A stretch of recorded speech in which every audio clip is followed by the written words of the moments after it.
Hey, this is your Professor Clinton. I wanted to walk you through Week 5's coding assignment. So you'll see it on the screen here. It's a continuation of the one that you did in Week 3. And the scenario goes that your software team has built this application, and now the client has come back and asked you to make some modifications to it. So it's an attempt to emulate real-world Agile. And in this case, you need to watch or read through the a slideshow that's part of the assignment.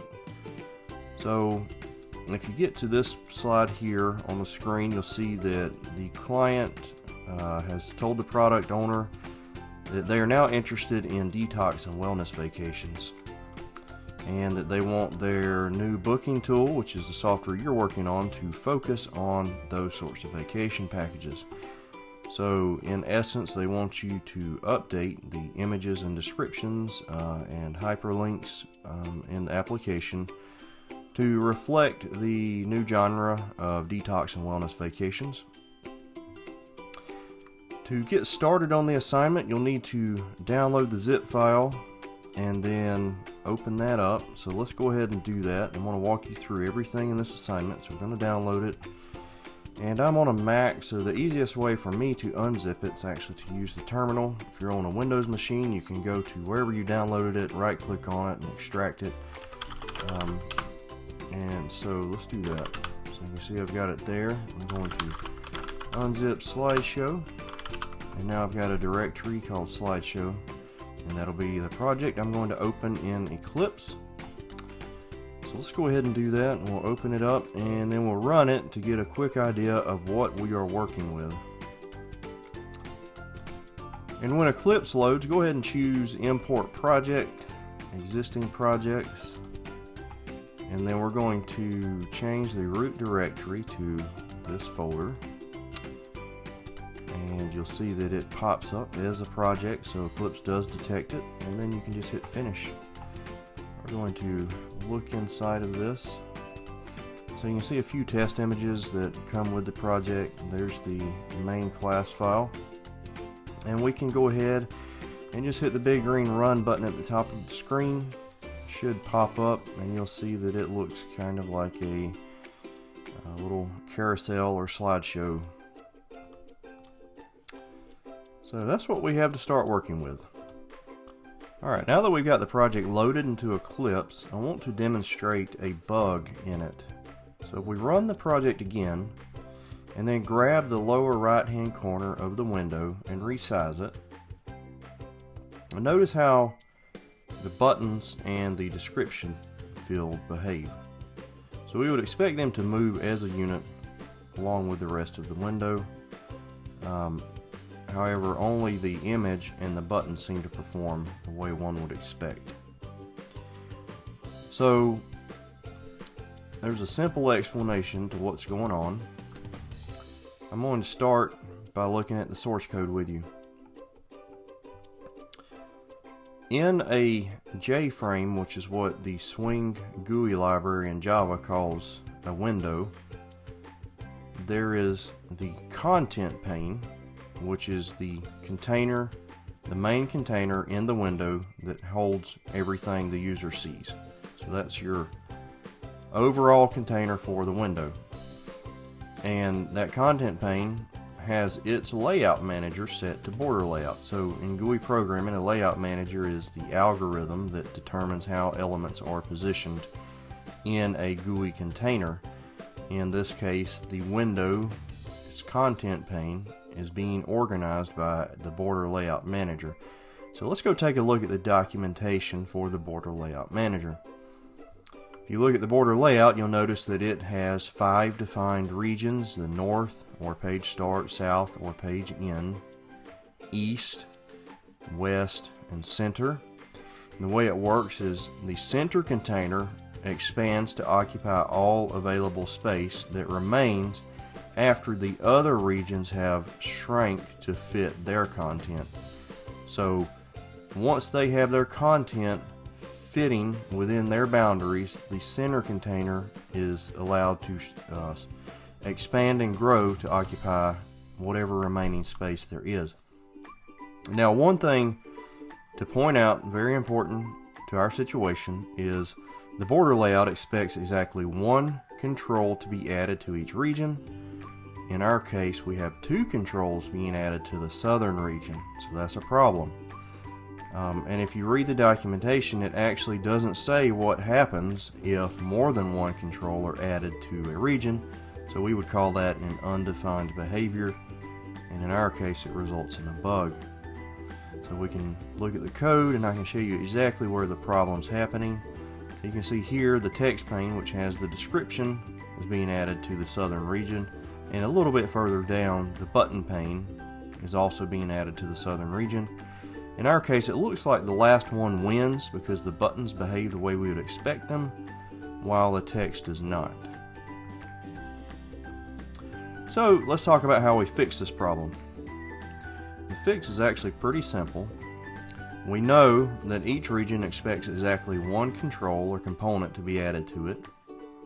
We have 2 that need to go in the southern region, so the answer is we add a container as that control to the southern region. So the container will be the one control that occupies the southern region, and we will add to that container the text and buttons. So what we need is a container that vertically stacks the elements that are added to it. And that way we'll get the look we expect, where you have the text followed by the buttons directly below it. The border layout will be happy because there is only one control in it that it recognizes, the container, and we'll be happy because the container has both the elements we want to go at the bottom of the screen. The question is, what layout manager will give us that vertically stacked organization we want? The answer is Swing's box layout. So you can see Swing's box layout, and you give it a parameter telling it you want things organized vertically or horizontally, and it organizes them the way you would expect. So in our case, we'd want it organized like this image here, where it vertically stacks the elements added to it. And we can scroll down and look at a little bit of a code example of how this would work. So you can see you set the list pane's layout, in this case the list pane, to new box layout.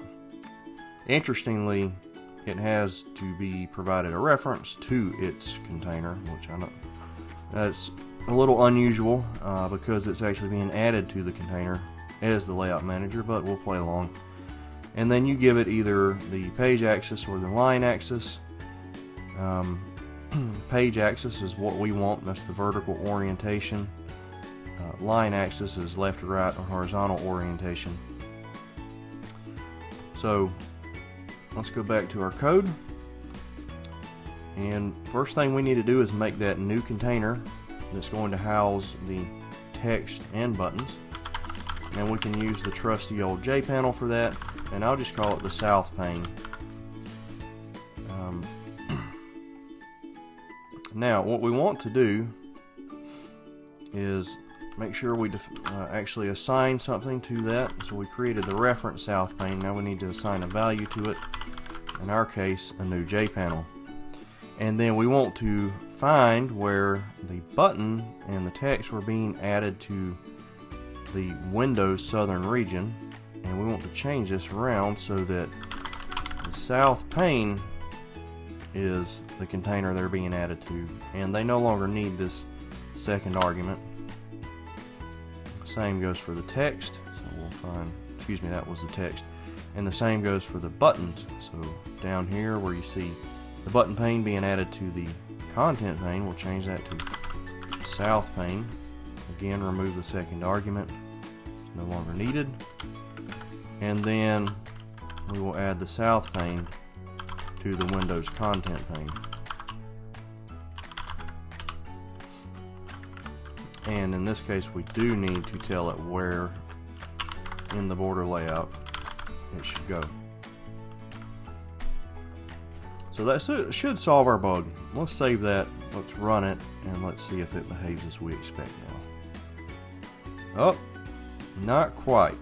It is a little better, but we wanted it stacked, we want it stacked vertically, not horizontally. So it looks like we need to go back and actually specify the layout for the new south pane. So right here where we have south pane, we assign it a value, and you can see the practice so far in the code has been to go ahead and set things up right after you assign the value. So let's do that. Let's just move this down just a little bit. So the text pane's configuration are right under it. We'll do the same thing for the south pane. So we want to set the layout manager, and we want a new box layout. Okay. You're going to get a little red line telling you need to import that. So we'll click that. And remember, it expects a reference to its container, so we'll give it that. And then the second argument was the direction. So we want to say box layout dot, and remember, we want either page or y-axis. They mean the same thing. So we'll go with y-axis. To me, that's a little more self-explanatory. So we'll save that, run it again, and see if we get what we want. There we go. Now the text is organized vertically over the buttons, just the way we would expect. Alright, now that we've resolved that bug, our next task is to clean up the code. So one of the key principles of being a good software developer is called the Boy Scout rule, and that's to always leave the code a little cleaner, a little better than you found it. And looking through this code, there is a lot of room for improvement. So one of the first things I want to do is actually move all of these assignments up to their declaration. Alright, we're not C programmers, this is Java. There's no reason to first declare all your variables and methods and then assign them later. It makes no sense. So let's do that. We're going to move the assignments to be on the same line as the declarations. And the easiest way I know of doing that is just copying and pasting.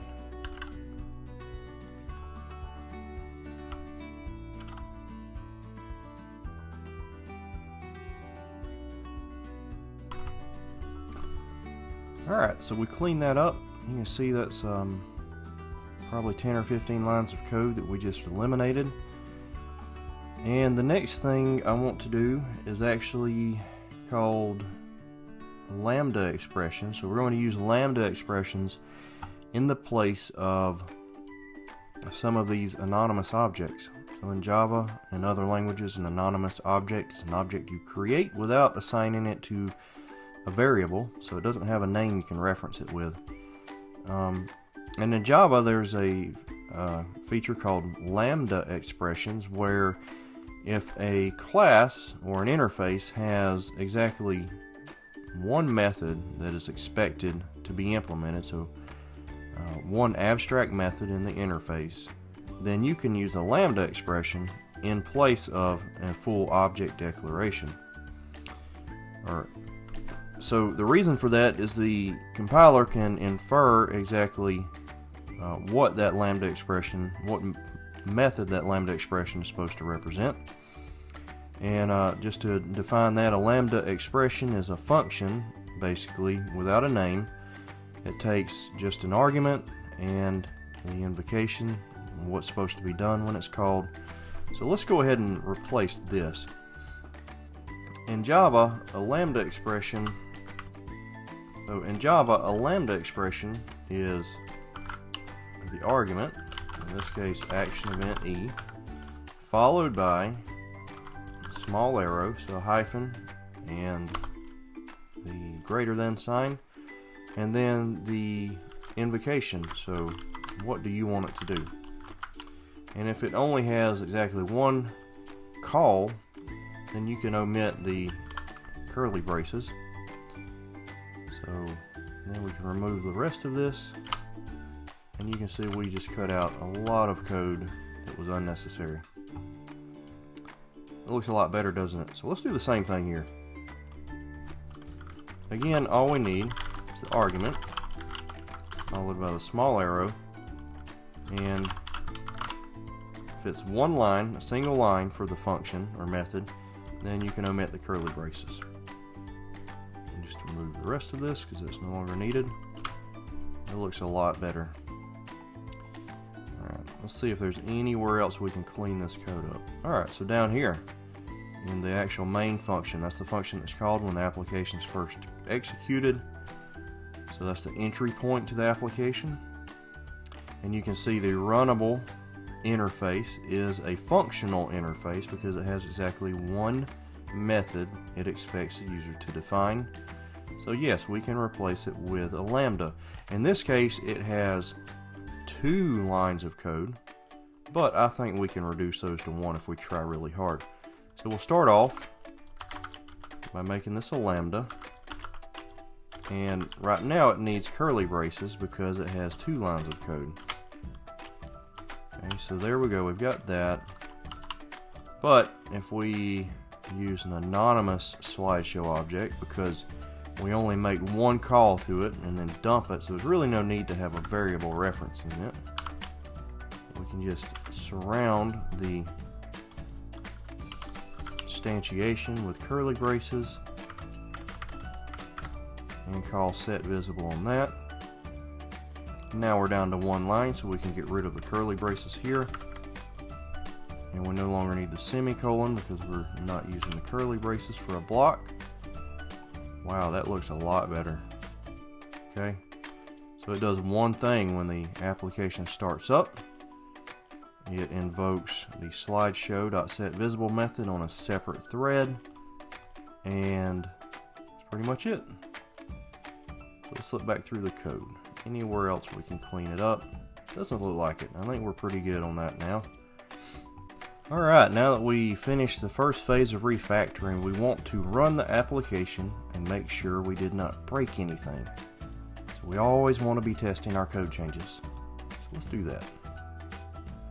There we go. It works. The buttons work. Everything's good. Alright, the next thing that we want to do is we want to get rid of this. Alright, this is not a good programming practice. You've got the HTML code for the images up here, and it's picking one of these lines of code based on an argument that gets passed in. Down here they're doing basically the same thing for the text description. There's nowhere in here to store information about which hyperlink should be opened when the image is clicked. So it's really bad programming practice. What we want instead is a data structure that stores the information about the icon, the description, and the hyperlink all together. So let's do that. We're going to create a inner class.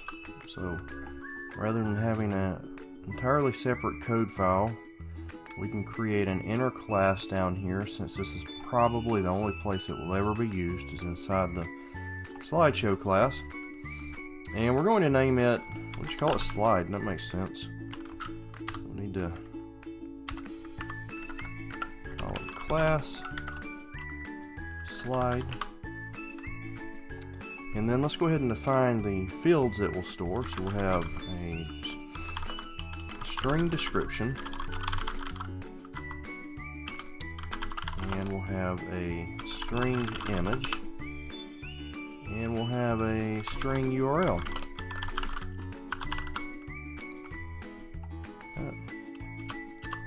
And we probably want a constructor for this, so we'll just use Eclipse's code generation features for that. So we will generate constructor using fields. Yes, we want all 3 of those. Very nice. And we will generate getters. Let's go ahead and do that. Source, generate getters and setters. We want the getters. Okay. Now, good Java programming practice and secure programming dictates that we make these final if we don't anticipate ever changing them, which we don't. Alright, so we're going to declare them once with their values, and that's it. So final says once a value has been assigned to this, it's never allowed to be changed again. And that does 2 things. One, it tells a compiler to enforce that rule. So if you try to change it later anywhere outside of the constructor, it'll fuss at you. And it also lets the compiler know that it can do some special things with the code to get a little more efficiency out of it. So it can make things faster and make your program smaller because it knows that this value is never going to change once it's defined. Alright, so we've got our slide class, and what we're going to do now is we're going to create a list of these at the top. Alright, so we'll say create a list of these slide objects, just call it slides, and we'll say arrays.asList, okay. And that's going to create an actual array list, Java object array list. And of course we need to import the proper packages.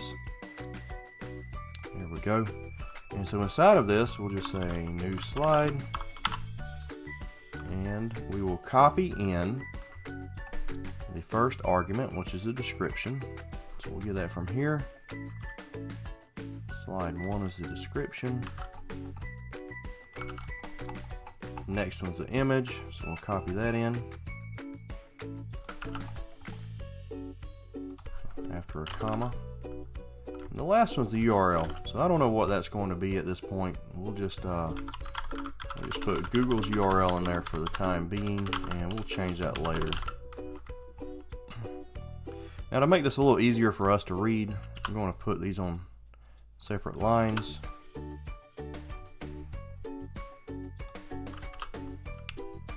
And that should make things a little easier. Okay, and then we'll add a comma, and we'll do it again for all the current slides.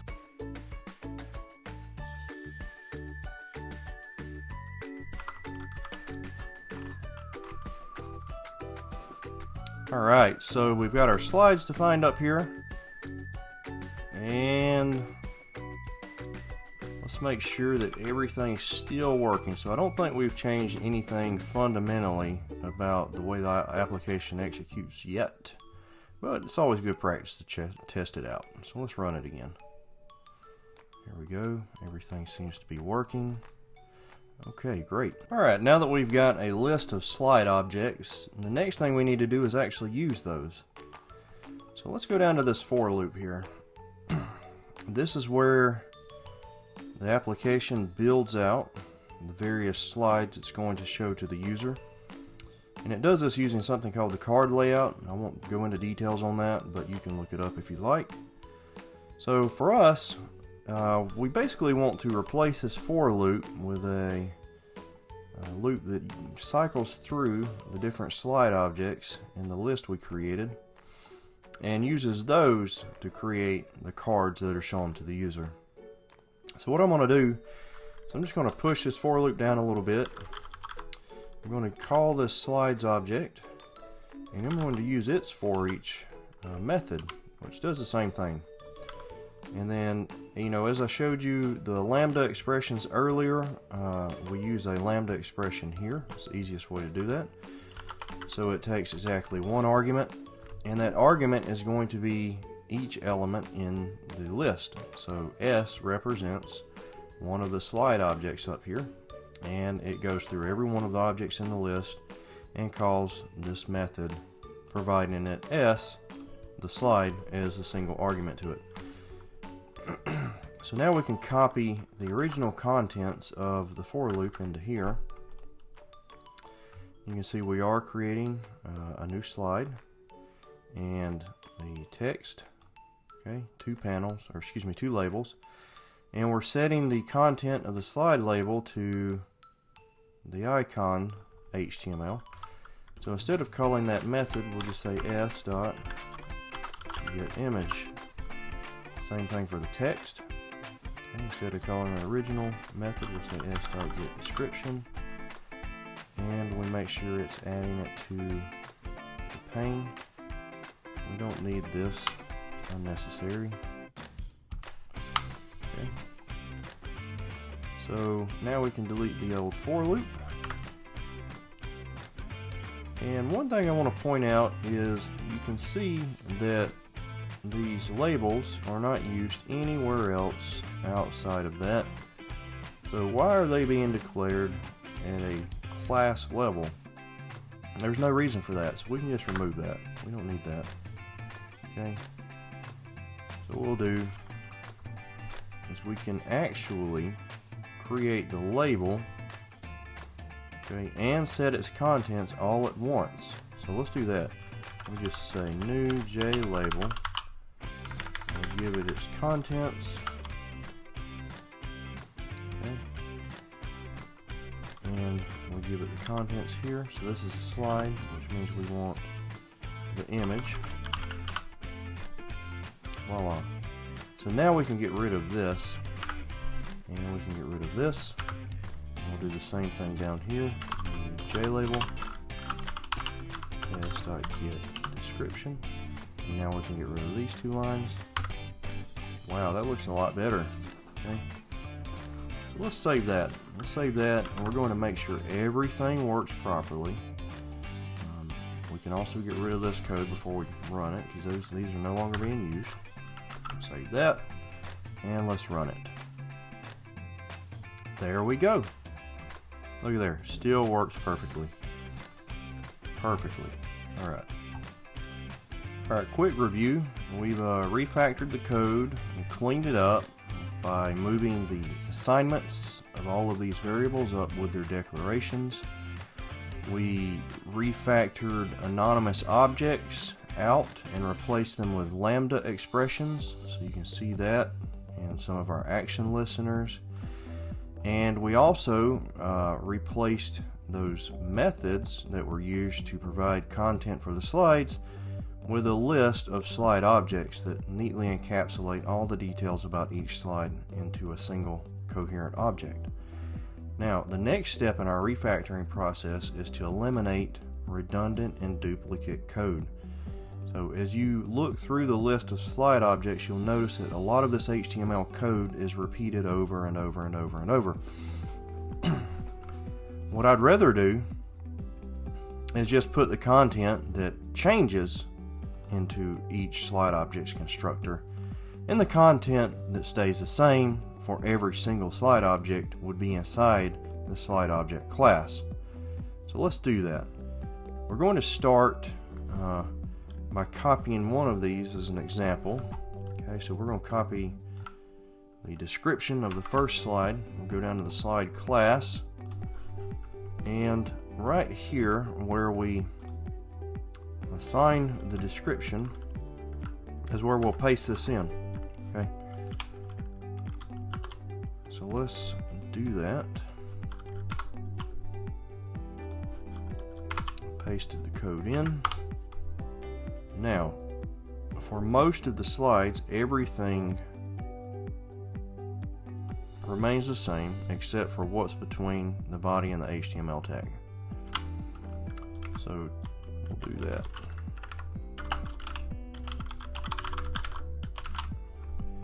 Now we have abstracted the body and the HTML content or tags into the slide class, and the actual content that goes in them we delegate to the user of this class, the actual object instance. So now we can remove this from every single description.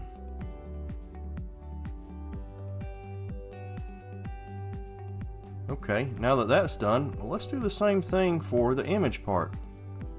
Okay, so in this case, the image, we can even abstract away more of it, because the only thing that changes in any of the images is this part right here, the actual path to the image.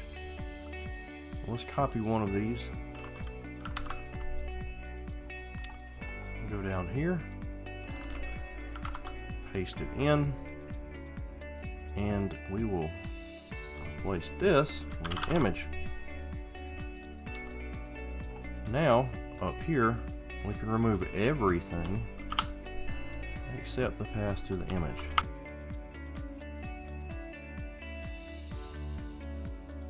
Alright, that looks a lot better. So let's save this and test it out and make sure we didn't break anything. Look at there, everything still works the way we would expect. Images show up, the text is there, it resizes properly. I think we're doing pretty good. Now that we have refactored the code and cleaned it up and deduplicated as much as we could, we're in a good place to start adding new features to the source code. In our case, we have two remaining things to be done. One, of course, is to change the content of this slideshow to match the theme their client requested, Detox and Wellness Vacations. And the other is to make the images clickable so that when the user clicks on one of the images in the slideshow, it actually navigates to the URL we specify. I think that would be the best option to do first. Okay, so we're going to add this hyperlinking feature. To do that, we need to attach an action listener to the JLabel that contains the image. And that action listener detects when the user clicks on this element and does something. So to do that, we need to first extract this anonymous object out into an actual reference.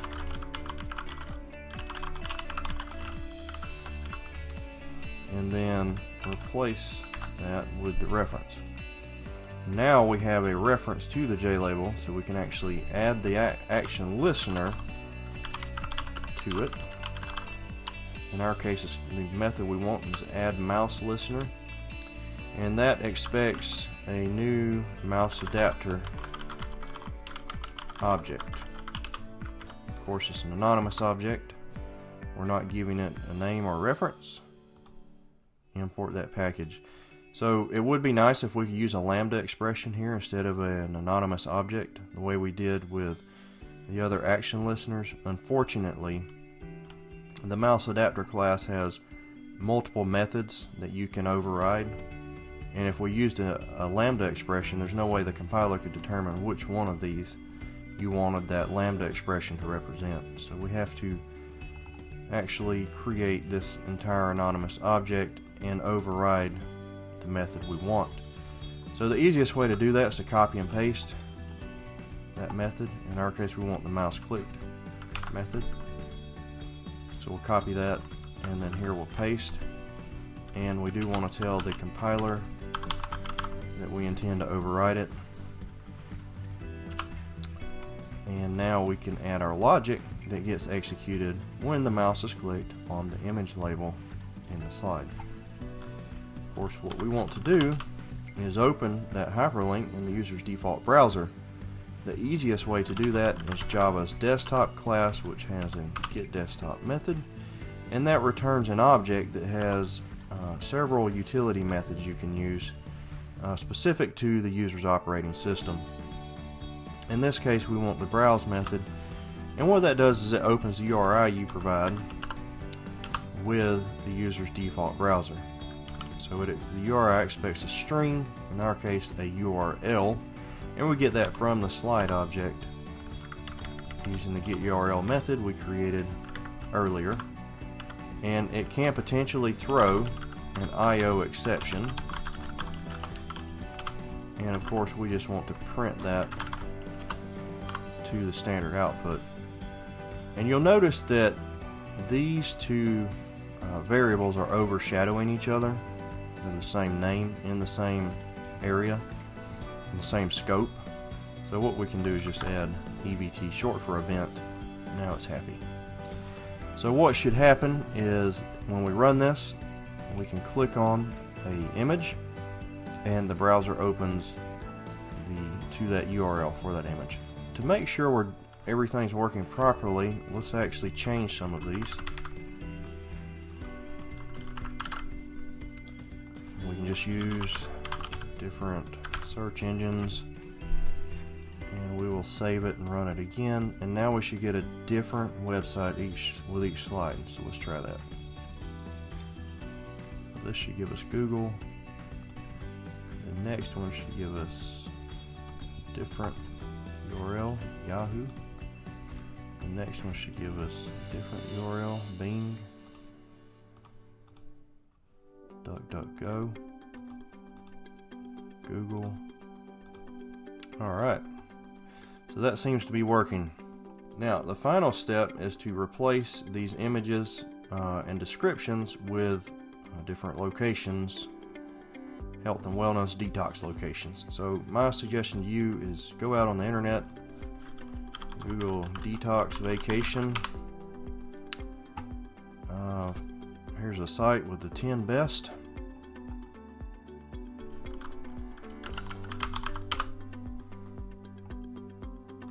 There we go. So here's a great website.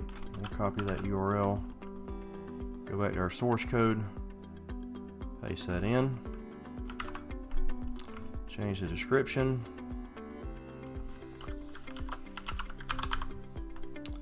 And then, of course, you can update the rest of this, and then we'll do the image. I just wanted to make sure you knew how to do the image as well, so we'll do that.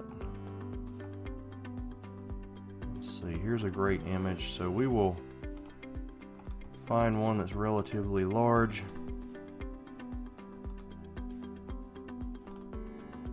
Let's open the image in a new tab, make sure it's fairly big. There we go, that's great. So we'll save that. Now we want to put it in the resources folder of our project. So this is a project. Drill down into the source folder or the resources folder, and you'll see several of the you'll see all of our images there already. So I'm just going to name this slide 1 so it's easy to remember, and take note that it is a JPEG image. So we'll save that, save it in resources. Okay. And now if we go back to Eclipse, we want to make sure we refresh the resources folder. So Eclipse rescans it, and that way it knows to compile this in with your application. And here we can just change this to slide 1, and we'll save that, run it, and there's our new picture. That looks great. When we click on it, it should go to their website. It does. That's great. Now what you'll do is you'll repeat the process. Okay, repeat the process for all 5 slides. And I want you to tailor one other thing about the application, however you want. It could be color, text, something to do with the Java code. Okay, so one other thing in the application, customize it. You can change the background color. You can maybe change the background color for the description for each slide. You know, so you could go down here to the slide. You could add another field for color, and then for each slide you can change the background color. I don't know, you know, dream up something custom, but go through and just customize it, make it your own a little bit, keep it interesting for me. Alright, now that you've made your customizations to the application and we've implemented all of the features, the last thing you need to do is bundle it up for the user.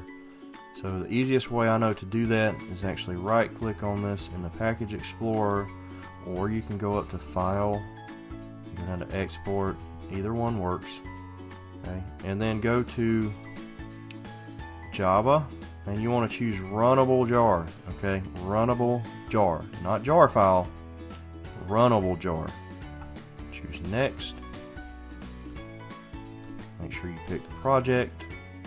Choose where you want it to go. So I prefer to just put it in downloads, fine with me. Name it something and save. Okay, and then finish.